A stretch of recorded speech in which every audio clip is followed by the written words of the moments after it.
أعوذ بالله من الشيطان الرجيم بسم الله الرحمن الرحيم إنا أنزلناه قرآنا عربيا لعلكم تعقلون۔ بسم اللہ الرحمن الرحیم۔ السلام علیکم ناظرین، قرآن کا سفر پروگرام کے ساتھ میں ہوں آپ کا ہوسٹ سید اولا شاہ بخاری۔ ناظرین، یقیناً APP TV کے توسط سے ہم نے آپ کے سامنے قرآن پاک کی کسی نہ کسی پہلو کو ہم نے ذکر کرنے کی کوشش کی۔ ہم سب کی ہدایت کے لیے، ہم سب کی رہنمائی کے لیے کوئی نہ کوئی ایسا پیغام ہم نے اپنے علماء کرام سے، اپنے گیسٹ سے، معزز حضرات سے آپ کے سامنے پہنچانے کی کوشش کی، اور اسی حوالے سے آج ہم پھر بات کریں گے۔ یہ مقصد ہمارا آپ لوگوں کو یہ بتانا ہے، وَاعْتَصِمُوا بِحَبْلِ اللَّهِ جَمِيعًا وَلَا تَفَرَّقُوا، اللہ تعالیٰ کی جو رسی ہے اس کے تلے لے کر آنا، تاکہ ہم تمام تفرقوں سے پاک ہو کر قرآن پاک کی عظمت اور قرآن پاک کے پیغام کو سمجھ سکیں۔ ہمارے اسٹوڈیو میں جو آج موجود ہیں علامہ عارف واحدی صاحب، جو ممبر ہیں اسلامی نظریاتی کونسل کے، اور اس کے علاوہ وہ سیکرٹری جنرل ہیں شیعہ علماء کونسل پاکستان کے۔ آج ہم ان سے گفتگو کریں گے۔ السلام علیکم۔ علیکم السلام ورحمۃ اللہ۔ علامہ صاحب، گفتگو کا آغاز کرتے ہیں اس سوال کے ساتھ۔ پہلے تو ہمیں آپ بتائیں قرآن پاک کی عظمت کے بارے میں مختصر، اس کے اوپر جو ہے آپ ہمیں جامع طور پر تھوڑا سا واضح کر دیں۔ بسم اللہ الرحمن الرحیم۔ بہت شکریہ آپ کا اس قرآن کے حوالے سے عظیم پروگرام میں شرکت کا اور اظہار خیال کا موقع فراہم کیا۔ خدا کرے ہم قرآن کی تعلیمات کو سمجھ سکیں، قرآن کی عظمت کو سمجھ کے، جو قرآن کی عظمت کو سمجھ گیا، میں سمجھتا ہوں معاشرے میں بگاڑ ختم کرنے اور معاشرے کو کمال تک پہنچانے میں اور نورانی کرنے میں بہت بڑا کردار ادا کر سکتا ہے۔ قرآن مجید میں ہی قرآن کی بہت بڑی عظمت بیان ہے۔ قرآن ارشاد فرماتا ہے نزلنا علیک القرآن تبیانا لکل شیء، قرآن اللہ نے تجھ پہ نازل کیا ہے میرے حبیب، تجھ پہ نازل کیا ہر شے کا واضح واضح بیان قرآن میں موجود ہے۔ یعنی لا رطب ولا یابس، کوئی رطب و یابس ایسا نہیں ہے جو قرآن میں موجود نہ ہو، ہر چیز۔ اور میں یہ کہتا رہتا ہوں کہ آئین زندگی بشر قرآن ہے۔ زندگی انسانیت کے تمام پہلو قرآن میں موجود ہیں، اور جس وقت اللہ تعالیٰ نے قرآن مجید کو نازل کیا تو سورہ مبارکہ جمعہ میں ارشاد فرماتا ہے هو الذی بعث فی الامیین رسولا منہم یتلو علیہم آیاتہ ویزکیہم ویعلمہم الکتاب والحکمہ۔ سب سے پہلا مرحلہ قرآن کی تلاوت ہے۔ قرآن کی تلاوت کے بعد تزکیہ نفس ہے، تزکیہ نفس کے بعد قرآن علم و حکمت کی تعلیم دینا ہے۔ یہ قرآن جامع آئین ہے، اس آئین سے بالاتر کوئی آئین نہیں ہے، اس منشور سے بالاتر انسانیت کے لیے کوئی منشور نہیں ہے۔ اگر انسان قرآن کو سمجھ لے تو ہم یہ سمجھتے ہیں کہ قرآن انسان کو بلندیوں پہ لے جاتا ہے۔ ایک معاشرے کو کمال تک پہنچانے کے حوالے سے قرآن ایک بے مثال منشور ہے، بے مثال کتاب ہے، اللہ کا وہ کلام ہے کہ اس سے بالاتر کوئی کلام نہیں ہے۔ میں عرض کروں گا کہ حضور اکرم صلی اللہ علیہ وآلہ وسلم کی حدیث ہے، عجیب و غریب ہے، میں سمجھتا ہوں۔ ان کے پاس کوئی شخص آیا اور کہا کہ جب بھی قرآن کی تلاوت کرتا ہوں تو مجھے تازہ حقائق ملتے ہیں، تازہ علوم ملتے ہیں، تازہ حکمتیں مجھے ملتی ہیں، اور میں فریش ہو جاتا ہوں اور تازہ ہو جاتا ہوں۔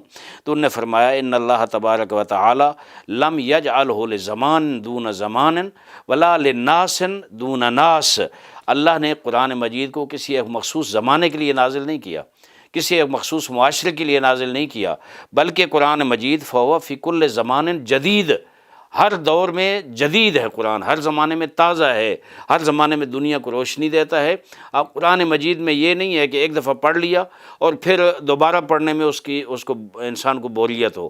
کوئی بھی کتاب ہو دنیا میں، اگر آپ اس کا مطالعہ کریں گے، ایک دفعہ پڑھ لیں گے، دوسری دفعہ پڑھیں گے، تیسری دفعہ پڑھنے پہ دل نہیں کرے گا کہ آپ نے پڑھی ہوئی ہے۔ لیکن قرآن مجید کو جتنی دفعہ پڑھیں گے حضور اکرم کے فرمان کے مطابق ہر دفعہ جدید ہوگا، اور آپ کو ایک جدید روح حاصل ہوگی، جدید معنویت حاصل ہوگی، جدید علم و حکمت حاصل ہوگی۔ امام زین العابدین علیہ الصلوۃ والسلام ایک جگہ ارشاد فرماتے ہیں کہ آیات القرآن خزائن، قرآن کی آیتیں جو ہیں وہ خزینے ہیں، بہت بڑے خزانے ہیں۔ کلما فتحت خزانۃ ینبغی لک ان تنظر ما فیہا، جس وقت بھی آپ کسی خزانے کو کھولتے ہیں، کہیں بھی کوئی خزانہ ہو، آپ جب خزانے کو کھولیں گے تو اس میں یہ دیکھیں گے کہ اس میں کیا چیز ہے۔